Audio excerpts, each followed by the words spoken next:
Former Vice President Al Gore, the question everybody's been asking, will he enter the presidential race? He is running third in some polls of Democrats, even though he's not a candidate. And he has written a two-fisted new book about the Bush administration. It is also about television news and politics in America. So what does all this say about the future? Here's ABC senior political correspondent Jake Tapper. It may be the most visible non-candidacy in history, Al Gore. From his movie, The solutions are in our hands. To the Oscars. I'm just here for the movies. And now a book. A scathing 308-page indictment of President Bush for lying, law-breaking, and, he says, because of the war in Iraq, subjecting every American to a, quote, greater danger of attack because of his arrogance and willfulness. On administration claims that al-Qaeda had ties to Iraq, Gore says Bush is either gullible or dishonest.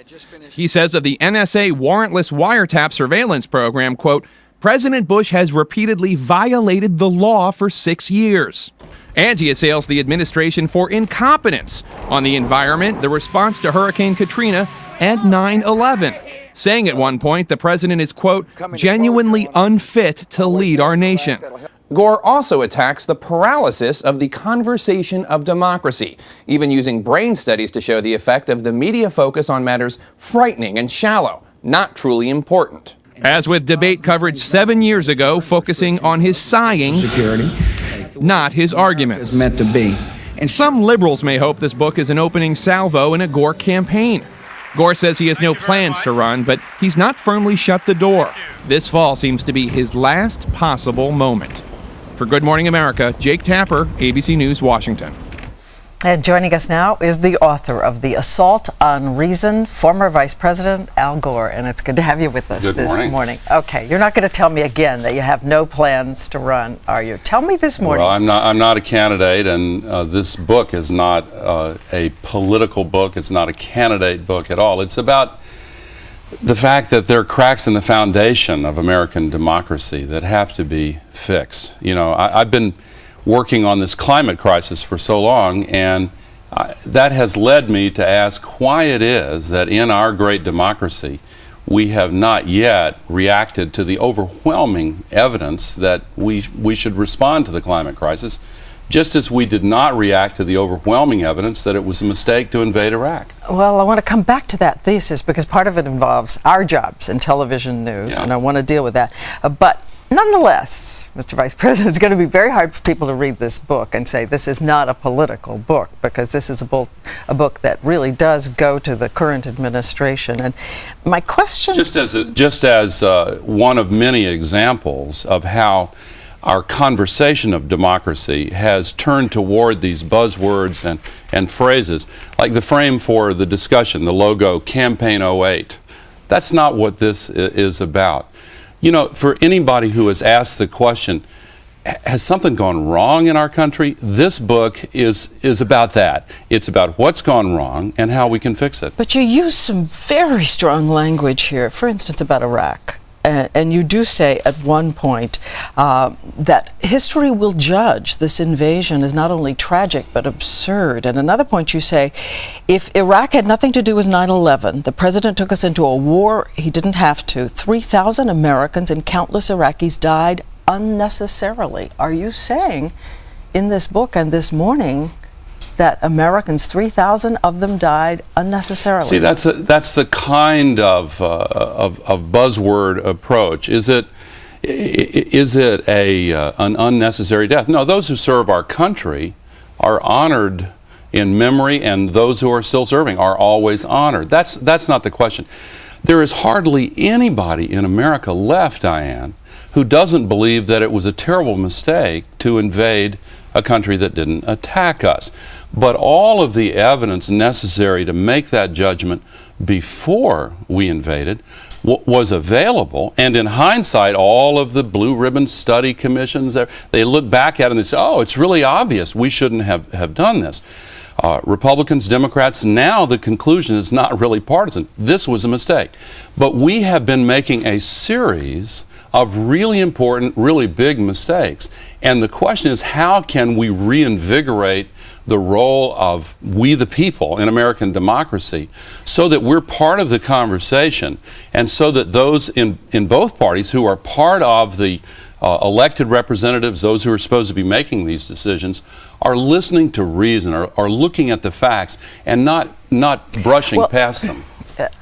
Again, not to come back to this and fall into your thesis that the press only wants the horse race of the political campaign, but one way to back to the horse race. Back to the horse race, because you do say that the most effective way to change America is as president. There's no question.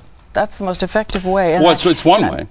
It's one way. Well, and I just wonder, when will you make a decision, and what will it be that causes you to make that decision if you're waiting and watching? Well, you know, I'm not pondering it. I'm not focused on that. I'm focused on how to solve the climate crisis. And in order to solve the climate crisis, I'm convinced that we're going to have to address these cracks in the foundation of democracy, these basic problems with the way we're approaching decision making. You remember the old book Alice in Wonderland, where the character said, first the verdict, then the trial. If we make decisions in America, whether it's on the invasion of Iraq or the climate crisis, on the basis of what powerful political forces want this verdict, and then afterwards, after we make the mistake, then we look at the evidence, you know, we're going to get in even more serious trouble if we do that. We have the basis for curing the problems in American democracy, but it involves not just picking a candidate, not just running an election campaign. It involves all of us. It involves the news media. It involves the citizenry. One of the things you say is that the internet, you believe, is going to make us more interactive, because in some ways you think television news is anesthetizing because you just watch it and don't interact with it. But I've got a question. I mean, you say it several times that we're losing the mental muscles that you need for a democracy. But there are those in your own party who would argue Democrats were swept into Congress. So are you saying that was the American people with no mental muscles? No, I think that was a belated response to some of the perceived mistakes in the current administration. But I think that the threshold for change was way too high. I think it was 6 years of mistakes where people did not respond. Let me give you one quick example. Just before the Congress, the Senate, voted on invading Iraq, polls showed that more than 2/3 of the American people genuinely believed that the person mainly responsible for the attacks of 9/11 was Saddam Hussein in Iraq. Now, that was wrong, as we now know. And you think that would have changed the political climate for going into this war? No, again, this is not about politics. I think that it would have changed. I think that if we had a full debate and a full airing of the pros and cons of the invasion that brought out the fact that Iraq had absolutely nothing to do with attacking us on 9/11, then we would have been much less likely to have these troops trapped over there now in the midst of a civil war. See, it's all the focus now is on, okay, how do we get out, and that's proper, but how do we avoid getting into another mistake like this? That's what this book addresses. And for those who want to dig deeper and ask the question, what is it that's gone wrong in the way we've been making decisions in America? That's really what this book is all about. We are going to dig deeper. In fact, we're going to come back with another piece because I really want to talk more about this thesis. But to dig not very deep, once again at my peril here. Listen to you. Listen to okay, you. I just want to say one more time. Donna Brazil, your former campaign manager, has said if he drops 25 to 30 pounds, he's running. Lost any weight? I think, you know, millions of Americans are in the same struggle I am on that one. But look, but listen to your questions. You know, the horse race, the cosmetic parts of this, and look, that's all understandable and natural. But while we're focused on, you know, Brittany and K-Fed and Anna Nicole Smith and all this stuff, meanwhile, very quietly, our country's been making some very serious mistakes that could be avoided if we, the people, including the news media, are involved in a full and vigorous discussion of what our choices are.